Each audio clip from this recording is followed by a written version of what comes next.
The benefits of space station research and development, refining the architecture for the Mars sample return mission, and test firing a solid rocket booster for our Mega Moon rocket. A few of the stories to tell you about this week at NASA. The 11th Annual International Space Station Research and Development Conference took place July 25th through 28th in Washington.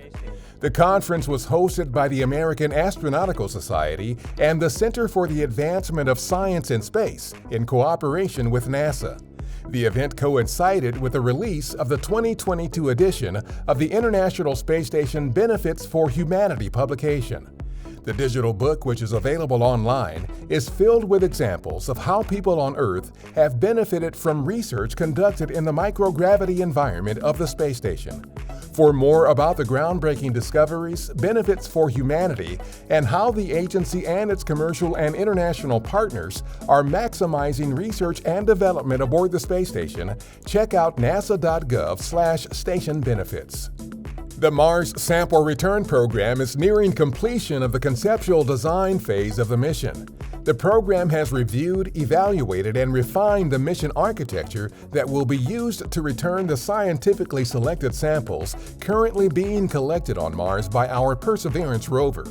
Refinements to the mission architecture include using Perseverance to replace the Sample Fetch rover as the primary means of transporting the samples to our Sample Retrieval lander.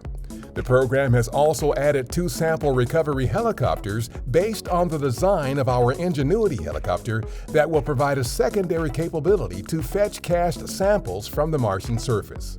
2, 1, fire. Teams from NASA's Space Launch System, or SLS program, recently test-fired a ground-based version of a booster engine for our SLS Mega Moon rocket at Northrop Grumman's test facility in Promontory, Utah. Engineers are using the test data to evaluate improvements and new materials in the boosters for missions after Artemis III.